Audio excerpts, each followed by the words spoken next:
11 starring Naveen Chandra, Reya Hari in the lead roles, written and directed by Lokesh. ఈ మధ్య మూవీస్ని ఎందుకు సరిగ్గా ప్రమోట్ చేసుకోవడం లేదో అర్థం కావడం లేదు. ఈ మూవీ May 16th రిలీజ్ అయింది, బట్ చాలా మందికి తెలియదు మూవీ వచ్చినట్టు కూడా. Currently movie streaming on Amazon prime video.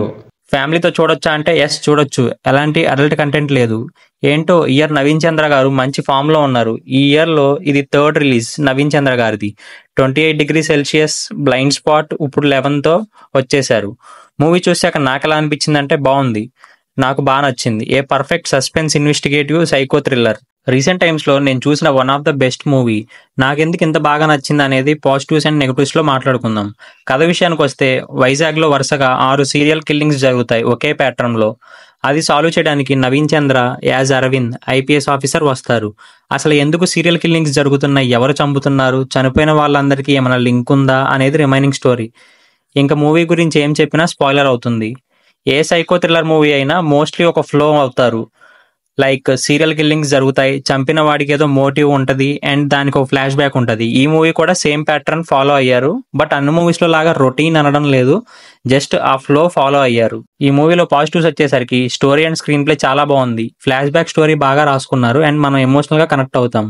Movie నేమ్కి justification కూడా బాగా ఇచ్చారు. నవీన్ చంద్ర గారు పోలీస్ ఆఫీసర్గా బాగా యాక్ట్ చేశారు. నవీన్ చంద్ర గారికి పోలీస్ రోల్స్ బాగా సూట్ అవుతాయి అండ్ ఆయన చేసిన మూవీస్లో మెజారిటీ మూవీస్లో పోలీస్గానే యాక్ట్ చేశారు. బ్యాక్గ్రౌండ్ స్కోర్ మరీ తోపు ఉందని చెప్పలేను, బట్ మూవీకి కావాల్సినట్టు ప్రతి సీన్ని బాగానే ఎలివేట్ చేశారు మ్యూజిక్తో.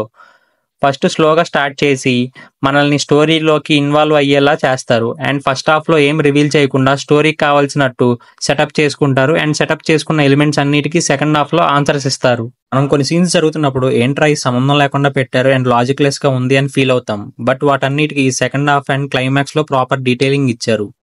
లోకేష్ స్టోరీ అండ్ స్క్రీన్ ప్లేని డీల్ చేయడంలో సక్సీడ్ అయ్యారని చెప్పొచ్చు. ఈ మూవీలో నెగిటివ్స్ వచ్చేసరికి ఈ మూవీలో లీడ్ యాక్టర్స్గా యాక్ట్ చేసిన యాక్టర్ మూవీకి ఆడ్గా అనిపించారు అండ్ యాక్టింగ్ కూడా అంత బాగా కుదరలేదు. లీడ్ పేర్ మధ్య లవ్ స్టోరీ అసలు న్యాచురల్గా ఉండదు, ఏదో పెట్టాలి కదా అన్నట్టు పెట్టారు. కొంచెం లీడ్ పేర్ మధ్య సీన్స్ కేర్తో రాసి ఉంటే బాగుండేది. ఆ కిల్లింగ్స్ అన్నిటిలో ఒక కిల్లింగ్ డిఫరెంట్ ప్యాటర్న్లో జరిగిద్ది, అది కూడా 100% వర్కౌట్ అయ్యింది. బట్ నాకు అనిపించింది ఏంటంటే ఆ కిల్లింగ్ కూడా సేమ్ ప్యాటర్న్లో చేసి ఉంటే ప్రాపర్ జస్టిఫికేషన్లా అనిపించేది. డిఫరెంట్ ప్యాటర్న్లో చేయడానికి డైరెక్టర్ లోకేష్ తప్పదు, ఇంకా డిఫరెంట్గానే చంపాలి అనేలాగా స్టోరీని తీసుకొచ్చారు. క్లైమాక్స్కి మనం సర్ప్రైజ్ అవుతాం, బట్ క్లైమాక్స్ చూశాక ఆల్రెడీ ఇలాంటి క్లైమాక్స్ చాలాసార్లు చూసామనే ఫీల్ వస్తుంది. నవీన్ చంద్ర గారి ప్రీవియస్ ఫిలిం అయిన blind spot movie climax and ఈ మూవీ క్లైమాక్స్ సేమ్గా ఉంటుంది. నా ఫైనల్ వర్డిక్ట్ ఏంటంటే మూవీ చాలా బాగుంది, డోంట్ మిస్ ఇట్. ఈ మూవీకి నేను ఇచ్చే రేటింగ్ 3.5/5. ఈ మూవీని నా మస్ట్ వాచ్ లిస్ట్లోకి యాడ్ చేస్తున్నా. That's it for today. మళ్ళీ ఇంకో రివ్యూతో కలుసుకుందాం. Do like, share and subscribe our channel for more genuine reviews.